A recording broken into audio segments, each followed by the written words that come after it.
Maswerteng gabi po mga ka-STL. Narito na pong resulta ng STL Batangas. Para sa araw na to, 3rd draw, August 17, 2025. Araw ng linggo. Naway ang mga natayan nyo po mga numero kanina ay manalo nawa ngayong gabing ito, 8:30pm. Kaya kunin nyo na po yung mga ticket. Narito na po ang resulta.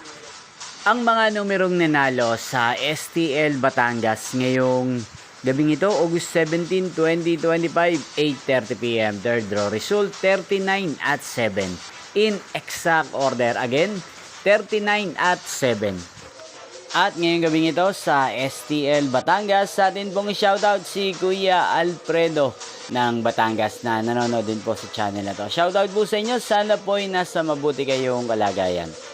Inyo pong napanood ang resulta ng STL Batangas sa channel na to, Roderick Hernandez TV. Magkita-kita pong muli tayo bukas ng alas 12 ng tanghali. Thank you for watching.